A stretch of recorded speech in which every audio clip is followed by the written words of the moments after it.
বন্দর চুক্তি যেগুলো হলো সেগুলো নিয়েও কিন্তু বেশ প্রশ্ন উঠেছিল, কিন্তু ওগুলো আলোচনা হয়েছে এবং আমরা করেছি, কিন্তু সব চুক্তি শেষ পর্যন্ত আমাদের সময় শেষ হয়ে যায়নি, ওটা চলমান ছিল আর কি। যেহেতু আমরা দেখি নির্বাচিত সরকারই আসলে এই ধরনের চুক্তিগুলো করে থাকে, তো আপনারা তো অল্প সময়ের জন্য ছিলেন, তারপরে এই ধরনের চুক্তি আপনারা যখন আসলো আপনারা কি নির্বাচিত সরকারের দিকে ঠেলে দিতে পারতেন না? তা হতে পারতাম, মানে যেগুলো একদম করে ফেলা হয়েছে, কিন্তু আসলে দেখবেন যে সব চুক্তিগুলো কিন্তু আমাদের সময় শেষ করা হয়নি। আর একটা হলো যে আমাদের যে সরকারটা ছিল সেটা তো একটা পূর্ণাঙ্গ সরকারের মতোই ছিল, মানে নির্বাচিত ছিল না।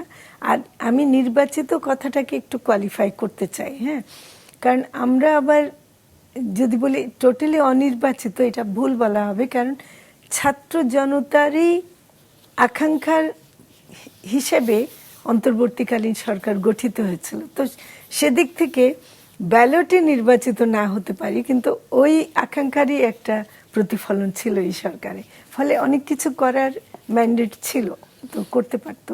কিন্তু অনেকগুলো করে শেষ পর্যন্ত যেগুলো খুবই বেশি বিতর্কিত সেগুলো করেনি।